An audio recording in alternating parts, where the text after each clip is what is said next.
Alexandre, si vous permettez, je donne la parole à Eric Tegner qui est dans le studio avec nous juste avant, parce que vous avez fait sur CNews une édition spéciale dès hier soir avec Gauthier Lebret. Vous avez suivi cette évolution minute par minute cette nuit.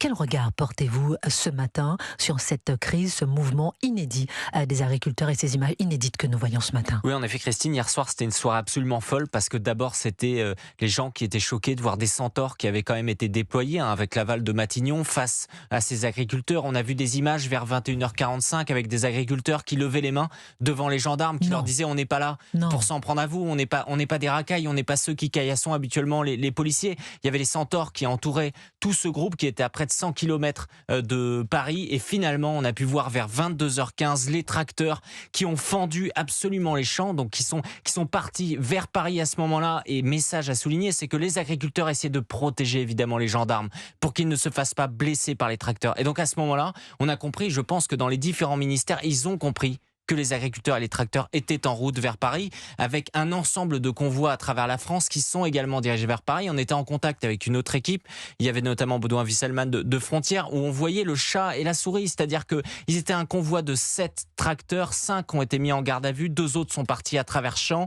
ils se terraient, ils se cachaient, et finalement ils ont reçu le go, le top, ils arrivent d'ici une vingtaine de minutes également à Paris. Il y a une grande convergence, et ils le disent tous, ils sont là uniquement pour aller échanger à l'Assemblée nationale et au Sénat de façon pacifique, et c'est pour ça que ça les choque, ces gardes à vue.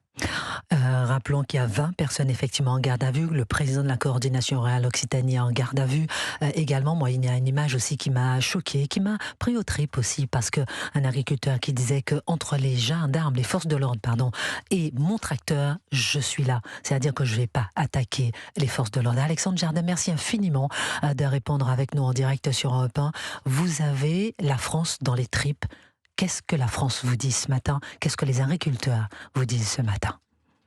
Ce matin, place de l'Étoile, avant le lever du soleil, il y avait une émotion incroyable, il y avait une fierté incroyable chez tous les gens qui accompagnaient les tracteurs. Et il y avait une image absolument saisissante. Il y avait à l'arrière d'un tracteur, il y avait l'image d'une poupée, un pendu. Il y avait un pendu inconnu au pied du soldat inconnu français. Et il y avait une espèce de fierté de tous ces gens quand on parlait avec eux. Ils se battent pas pour eux. C'est incroyable la grandeur de cette profession.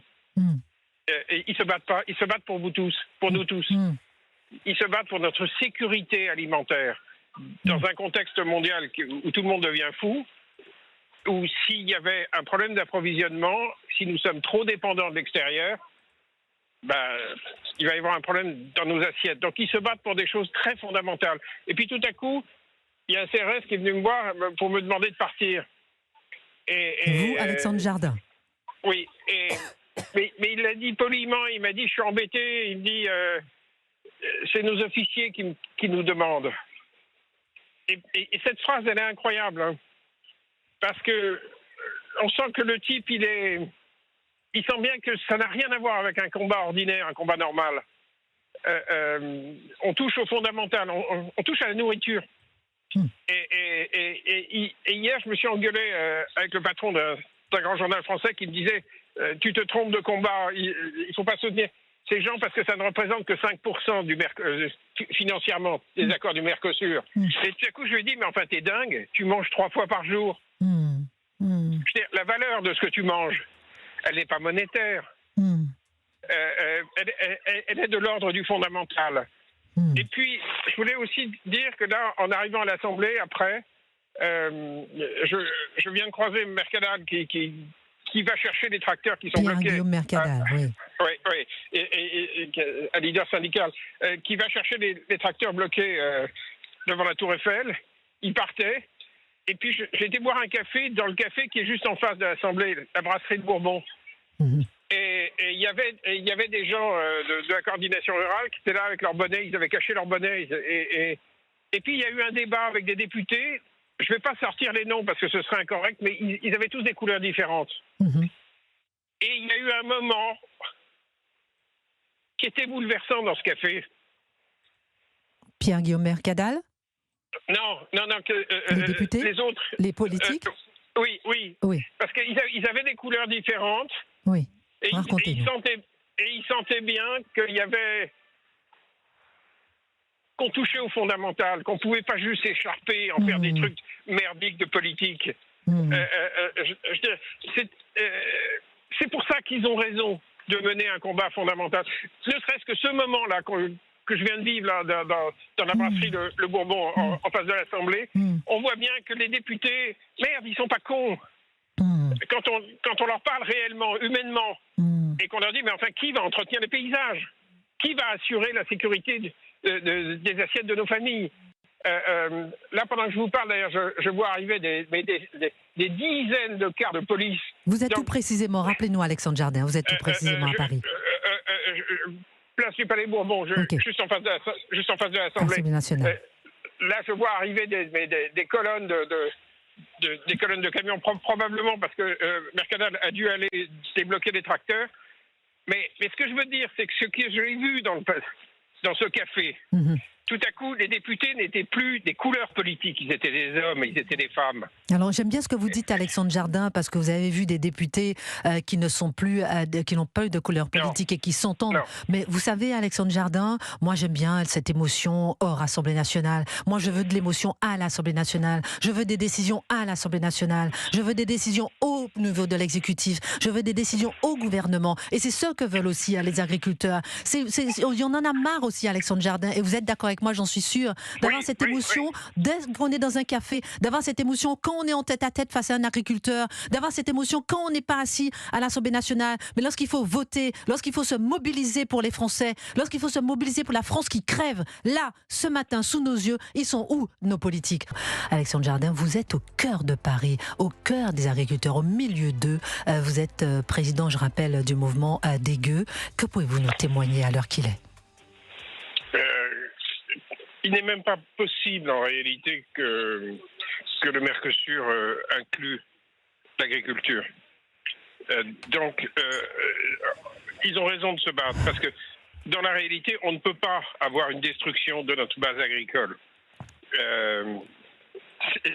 C'est quasiment une utopie d'avoir pu croire que la nation l'accepterait. Donc, je pense que là, on va rentrer dans un principe de vérité. C'est que la nation française, c'est bien que c'est sa bouffe. C'est sa nourriture. C'est vraiment sa bouffe. Ça va? Ça va bien? Oui, je suis à la... sur Europe. Bon, ben ça va, faites-vous plaisir en même temps, Alexandre. La France est en train de mourir sous nos yeux et puis vous faites des câlins dans la rue. Non, mais j'ose même pas vous dire qui sont les politiques qui en réalité viennent soutenir. Ah ben si, au contraire, dites-nous, non, ça m'intéresse, Alexandre Jardin. Dites-moi qui sont les politiques que vous voyez. Non, c'est un mec de gauche. Dit-il honteusement. Non, mais ce que je veux dire, c'est que tout est en train de bouger. À un moment, il va y avoir une union nationale. Parce que c'est ce que le peuple veut. Qu'est-ce que vous entendez par union nationale, Alexandre Jardin? C'est une cause d'union nationale. On ne peut pas se foutre sur la gueule sur des questions alimentaires. C'est pas possible. C'est complètement absurde. Je sors là du bar, comme j'avais froid, du Bourbon. Il y avait aux Zingues, il y avait deux CRS qui avaient froid qui venaient prendre un café. Et il y avait deux agriculteurs de la coordination rurale qui prenaient leur café au même Zingue. Ça y est, je les vois sortir. Bon. À un moment, c'est le même peuple. C'est le même peuple. Merci beaucoup, Alexandre Jardin. Je sais qu'on a beaucoup de choses à dire. Je vais peut-être vous rappeler, parce qu'on est ensemble en direct sur Europe 1 jusqu'à 13h. Je vais peut-être vous rappeler au courant de la matinale. Vous êtes au cœur des agriculteurs. Vous avez témoigné. Vous avez dit que c'est de ce qui se passe, de ce que vous voyez. Et vous avez dit que c'est une cause d'union nationale. Et je rappelle que ce que nous voyons là sous nos yeux, c'est peut-être la cristallisation de toute la définition de ce qui se passe en France. lorsqu'on voit l'insécurité, l'impossibilité des pouvoirs à faire face à l'insécurité, mais cette force, ces centaures, ces gros machins qui viennent devant nos agriculteurs, ces petits agriculteurs qui n'ont même pas d'armes entre les mains, qui n'ont pas de couteau entre les mains. Lorsque je vois ces normes et que ces agriculteurs qui croulent sous les normes, ils sont en train de crier abattons, arrêtons avec les normes. Ça aussi, combien de Français dans tous leurs différents, dans leur quotidien, sont en train de crier à bas les normes. Cette archi-structure des directives européennes que la France est obligée d'appliquer, puisque la France a décidé que les directives européennes sont supérieures aux directives françaises, aux lois françaises, contrairement à l'Allemagne. Ça aussi, c'est le symbole même de ce qui se passe aussi avec les agriculteurs. Lorsqu'on voit le pouvoir d'achat, tous les problèmes de la France convergent avec les agriculteurs. Vient d'entrer dans le studio Bruno Pomar, notre policier préféré. Je vous ai fait venir, vous savez pourquoi, Bruno? Je me doute bien. Dites, à votre avis, pour la pourquoi? sécurité de cette manifestation, de tout ce qui se passe actuellement en matière de sécurité. J'ai l'impression que c'est un peu le sujet.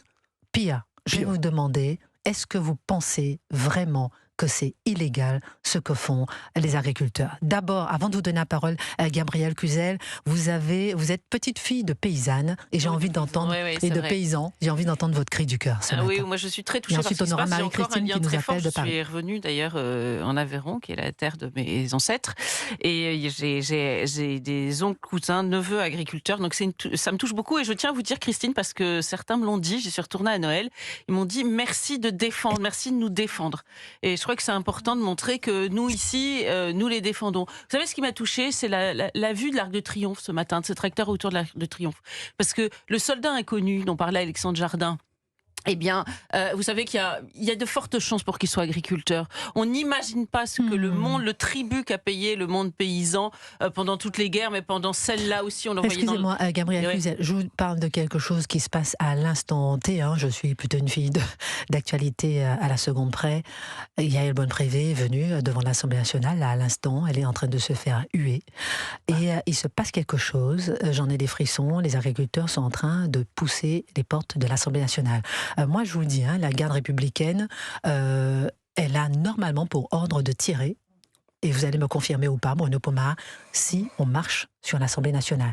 Donc on est en train de vivre des moments très graves en ce moment. Yaël Braun-Pivet est en train d'être huée devant les portes de l'Assemblée nationale. Pardon, je vous donne la parole ensuite, Bruno Pomar. Non, mais c'est très intéressant de parler de ce qui se passe, parce qu'il y a une telle déconnexion depuis le départ.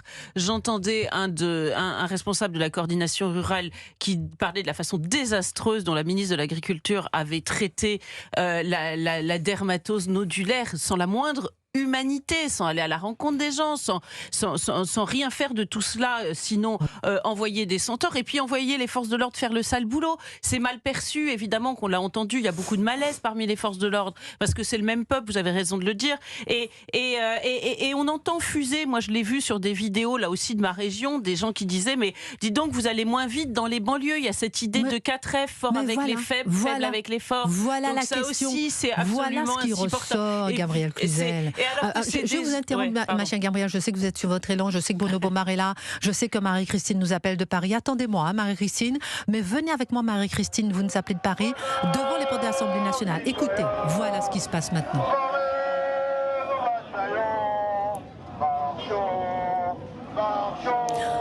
Antoine Bienveau, je retourne vers vous. Vous êtes en direct devant l'Assemblée nationale. On entend ce cri de la France qui meurt, je le dis depuis tout à l'heure, ce cri de la France qui meurt, c'est ce cri des agriculteurs, cette Marseillaise. Il y a quelques instants, la présidente de l'Assemblée nationale est venue sur place et s'est fait huer, c'est bien cela ? Tout à fait, Yaël Braun-Pivet qui est arrivée en fait devant l'Assemblée nationale au milieu des agriculteurs. Il y a eu à ce moment-là une sorte de mouvement de foule avec des huées très fortes pour accueillir la présidente de l'Assemblée nationale qui a été, il faut le dire, très mal accueillie par ces agriculteurs. Et je croisais d'ailleurs l'une de ces agricultrices il y a quelques instants qui me confiait qu'elle avait une colère énorme contre elle. Elle lui a dit devant ses yeux « Je ne vous fais plus confiance, vous aurez ma colère éternellement ». Voilà un petit peu l'état d'esprit ici. Cette arrivée de Yael Braun-Pivet. Elle a animé ce rassemblement qui jusqu'ici était plutôt pacifique. Et il y a quelques minutes, donc, nous avons vu ce petit mouvement de foule avec quelques agriculteurs qui ont tenté de se rapprocher des grilles. Les forces de l'ordre ont dû intervenir doucement pour repousser les manifestants. La situation est redevenue un petit peu plus calme au moment où je vous parle devant moi, avec donc cette Marseillaise qui a été entonnée il y a quelques instants. Les agriculteurs qui continuent leur mobilisation, et ils sont d'ailleurs de plus en plus nombreux devant l'Assemblée nationale. C'est devenu le point un petit peu de convergence ici à Paris. Est-ce qu'il y a une tension? Antoine Bienvaux, vous êtes notre envoyé spécial sur place devant l'Assemblée nationale. Est-ce qu'il semblerait qu'il y a des Français aussi qui rejoignent les portes de l'Assemblée nationale? Et dernière question, est-ce qu'ils poussent les portes de l'Assemblée nationale? Parce que là, les grilles de l'Assemblée nationale, parce que là, je pense qu'on franchirait un cap. Alors pour l'instant, il n'y a pas eu de tentative d'intrusion marquée. En tout cas, il y a eu, je vous le disais, un petit mouvement de foule vers les grilles. Les policiers, les forces de l'ordre qui sont devant ont repoussé légèrement les manifestants. La situation là s'est calmée. Mais il y a aussi, vous le disiez, oui, beaucoup de Français. Et d'ailleurs, juste avant de vous rejoindre sur l'antenne, je discutais avec une dame, elle s'appelle Marie. Elle est venue, elle m'a dit, je suis parisienne, j'ai traversé Paris pour venir soutenir ces agriculteurs parce que moi, cela me touche. Sont là.